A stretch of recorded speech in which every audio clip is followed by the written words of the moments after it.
1.4 है हमारे पास। Question number 1, F of X is equal to 2x² plus x minus 5। ये हमारे पास एक फंक्शन दिया गया है और c is equal to 1 point दिया गया है और हमने क्या करना है, इस point c is equal to 1 को एक बार हमने लेफ्ट हैंड लिमिट इसकी फाइंड करनी है, फिर एक बार हमने राइट हैंड साइड से अप्रोच करते हुए इसकी लिमिट को फाइंड आउट करना है। तो कैसे फाइंड करेंगे, सबसे पहले हम लेफ्ट हैंड लिमिट को फाइंड करते हैं। लेफ्ट हैंड लिमिट को फाइंड करने के लिए आपने लिखना है limit F of X, X approaches to 1 को जो है x अप्रोच कर रहा है और आपने इसके ऊपर माइनस का साइन लगा देना है। माइनस जो है वो शो कर रहा है लेफ्ट हैंड लिमिट को। अब आपके पास जो क्वेश्चन दिया गया है उसके अंदर आप लिमिट कैसे फाइंड करते हैं, आपने जस्ट x की जगह पे 1 को सब्स्टिट्यूट कर देना है। तो यहाँ पे हमारे पास 1 आ जाएगा, 1 का स्क्वायर 1 एंड 2 इंटू 1 2 हो जाएगा एंड प्लस माइनस करके जो हमारे पास फाइनल आंसर बन जाएगा वो आ जाएगा हमारे पास -2। इसी तरह से फिर अब हम राइट हैंड लिमिट को चेक करते हैं। तो आपने अगेन उसी तरह से लिमिट फाइंड करनी है, सिर्फ आपने क्या करना है कि माइनस की जगह इस दफ़ा आपने प्लस लगा देना है। प्लस जो है वो बेसिकली राइट हैंड लिमिट को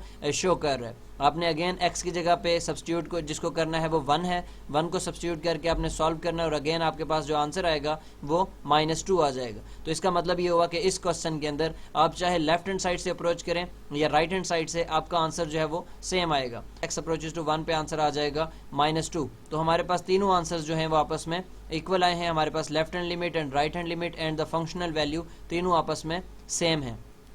क्वेश्चन नंबर 2 हमारे पास है, discuss the continuity of F of X at X is equal to C. हमारे पास एक पॉइंट सी दिया गया है, जैसा कि इस क्वेश्चन में 2 दिया गया है, तो हमने उस 2 के ऊपर चेक करनी है कंटिन्यूटी। हमने लेफ्ट हैंड लिमिट भी लेनी है एंड राइट हैंड लिमिट भी लेनी है और इसी तरह से हमने फंक्शनल वैल्यू भी लेनी है। हमने इन तीनों को चेक करना है। अगर ये तीनों इक्वल आ जाते हैं तो हमारे पास जो फंक्शन होगा वो कंटिन्यूस होगा, अदरवाइज वो डिसकंटिन्यूस होगा। तो ये हमारे पास एफ ऑफ एक्स क्वेश्चन दिया गया है और कहा गया है if x is less than 2, अगर हमारे पास x जो है वो 2 से छोटा है तो 2 से लेस, जैसा कि आप देखते हैं कि 2 से पीछे अगर नंबर लाइन पे हम चेक करें तो हमारे पास 1 एंड 0 इस तरह से रकमें आती हैं। मेन टू से कि जब आपके पास x लेस देन 2 होगा तो इसका मतलब आप फिर लेफ्ट हैंड लिमिट फाइंड कर रहे हैं एंड इसी तरह से जब x ग्रेटर देन 2 होगा तो इसका मतलब आप फिर राइट हैंड लिमिट फाइंड कर रहे हैं। तो आपके पास सबसे पहले कंटिन्यूटी को चेक करने के लिए आपने फंक्शनल वैल्यू निकाली।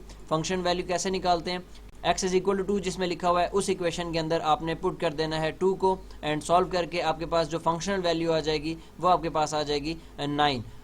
अब आपने इसको लेफ्ट हैंड साइड से भी अप्रोच करना है एंड राइट हैंड साइड से भी। तो अब आप चेक करेंगे जो फंक्शन आपका है उसकी वैल्यू क्या आएगी left hand limit and right hand limit में। तो जब आप माइनस लगाएंगे तो इसका मतलब आप ये लेफ्ट हैंड लिमिट फाइंड कर रहे हैं, तो आपके पास इक्वेशन कौन सी आएगी। यहाँ पे तो इक्वेशन 2 दी गई हैं, तो आपने कौन सी इक्वेशन को इस्तेमाल करना है। तो जैसा कि मैंने आपको अभी बताया कि जब x लेस देन 2 होगा तो इसका मतलब कि लेफ्ट हैंड लिमिट की बात हो रही है। तो x लेस देन 2 का मतलब लेफ्ट हैंड लिमिट यहाँ पे है हमारे पास x लेस देन 2 और वो इक्वेशन है 2x प्लस 5। तो लेफ्ट हैंड लिमिट में जो इक्वेशन इस्तेमाल होगी वो होगी 2x plus 5।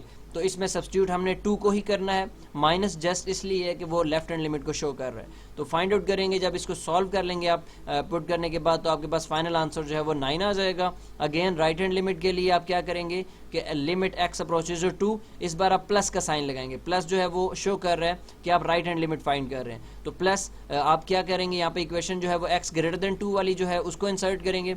x greater than 2 वाली जो इक्वेशन है वो है हमारे पास 4x प्लस 1। तो 4x प्लस 1 वाली जो इक्वेशन है इसके अंदर आप पुट कर देंगे 2 को एंड 4 इंटू 2 8 हो जाएगा, 8 प्लस 1 हमारे पास 9। तो फाइनल आंसर जो हमारे पास राइट हैंड लिमिट का आएगा वो 9 आ जाएगा। तो आपके पास इक्वेशन 1 और इक्वेशन 2 में से अगर आप देखें तो आपके पास जो फंक्शनल वैल्यू है या फिर जो लेफ्ट हैंड लिमिट है या जो राइट हैंड लिमिट है, तीनों के आंसर सेम आए हैं हमारे पास। तो इस वजह से हम कह सकते हैं फंक्शन जो है वो हमारे पास कंटिन्यूस है at x is equal to 2। Question number 4 है हमारे पास, हमें एक फंक्शन दिया गया F of X is equal to x plus 2 and c plus 2।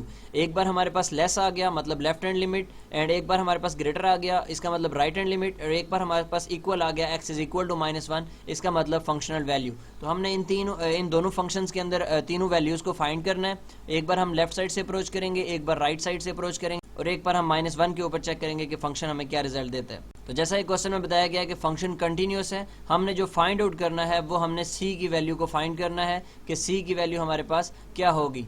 तो हमने लिख लिया जी हमारे पास left hand limit is equal to right hand limit and left hand limit जो है हमारे पास x प्लस 2 वाली इक्वेशन लेस वाली आ जाएगी एंड राइट हैंड लिमिट हमारे पास x ग्रेटर देन वाली जो c प्लस 2 है वो आ जाएगी। अब इन फंक्शंस के अंदर हमने पुट किया x की वैल्यू जो कि -1 है उसको सब्स्टिट्यूट कर दिया, तो x की जगह पे -1 आ गया। 2 में से -1 करेंगे तो 1 बच जाएगा। जब 2 को हम लेफ्ट हैंड साइड पे भेजेंगे तो यहाँ पे आके ये -2 हो जाएगा। 1 माइनस 2 इज इक्वल टू -1, तो सी का जो आंसर आ जाएगा वो हमारे पास -1 आ जाएगा। क्वेश्चन नंबर 6 है हमारे पास, गिवन दैट एक फंक्शन दिया गया है square root 2x plus 5 minus square root x plus 7 divided by x minus 2 and x is not equal to 2। तो जब x 2 के इक्वल नहीं है तब हमारे पास फंक्शन वैल्यू इसको इस्तेमाल करेंगे, एंड जब x 2 के इक्वल है तब हम k को इस्तेमाल करेंगे। तो हमने फाइंड क्या करना है, क्वेश्चन में से हमने k की वैल्यू जो है उसको फाइंड करना है। तो हमारे पास सबसे पहले function value f is equal to 2, तो फंक्शन में जब हम 2 को सब्स्टिट्यूट करेंगे तो हमारे पास जो आंसर आएगा वो क्या आएगा, वो आंसर आएगा k। एंड गिवन दैट, जैसा कि क्वेश्चन में बताया गया, f of x is continuous, function continuous है 2 के ऊपर, तो इसका मतलब ये हुआ कि हमारे पास जब हम लिमिट सब्स्टिट्यूट करेंगे उसका आंसर और फंक्शनल वैल्यू दोनों सेम आएंगी।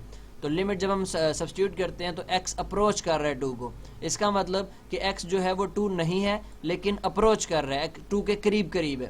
तो इसका मतलब हम कौन सी वैल्यू इस्तेमाल करेंगे, हम ये फर्स्ट वाला फंक्शन जो है उसको इस्तेमाल करेंगे, उसकी लिमिट लेंगे। जबकि राइट साइड पे f इज इक्वल टू 2 है, f एट 2, तो फंक्शनल वैल्यू 2 के ऊपर हमारे पास अभी हमने कैलकुलेट की वो k है, तो उसको सब्स्टिट्यूट कर देंगे। अब हम क्या करेंगे, रैशनलाइजेशन। तो यहाँ पे माइनस है हमारे पास, तो इसका प्लस लगा के हम इसको मल्टीप्लाई भी करेंगे और इसी रकम से हम डिवाइड भी करेंगे, इसे कहते हैं रैशनलाइजेशन। तो ये हमारे पास बेसिकली क्या हो जाएगा, हमने ऊपर फार्मूला बन जाएगा a minus B and a plus B, तो ये हो जाएगा a square minus B square, and नीचे हमारे पास दोनों रकमें जो है वो आपस में मल्टीप्लाई हो जाएंगी, x माइनस 2 एंड दिस। तो ये सारा हमारे पास इक्वल होगा k के, जो कि हमने फाइंड करना है। स्क्वेयर्स के रूट के साथ कैंसिल आउट हो जाएंगे हमारे पास, एंड फाइनल जो हमारे पास बच जाएगा वो बच जाएगा 2x plus 5 minus x plus 7, and नीचे हमारे पास डिनोमिनेटर एज इट इज़ आ जाएगा। फिर उसके बाद हमारे पास ब्रैकेट्स को ख़त्म करेंगे, तो माइनस जो है वो अंदर मल्टीप्लाई होगा, अंदर वाली रकमों के साइन चेंज हो जाएंगे। उसके बाद 2x माइनस x, तो ये x बच जाएगा, एंड प्लस 5 माइनस 7 माइनस 2 आ जाएगा। अब x माइनस 2 जो है वो x माइनस 2 से कैंसिल हो जाएंगे, ऊपर हमारे पास 1 बच जाएगा। अब हम लिमिट को पुट कर देंगे, लिमिट हमारे पास है x अप्रोचेस टू 2, तो यहाँ पे हमारे पास x लिखा हुआ है, वहाँ पे हम 2 को सब्स्टिट्यूट कर देंगे, एंड 2 इंटू 2 4 हो जाएगा, 4 प्लस 5 9, एंड 2 प्लस 7 9। तो ये हमारे पास 9 जो है वो 3 का स्क्वायर हो जाएगा, एंड स्क्वायर्स के रूट से कैंसिल करने के बाद हमारे पास 3 आ जाएगा, एंड 3 प्लस 3 6। तो फाइनल आंसर हमारे पास जो k का आएगा वो आ जाएगा 1/6। और यहाँ पे आपका जो एक्सरसाइज है वो एंड हो जाएगा।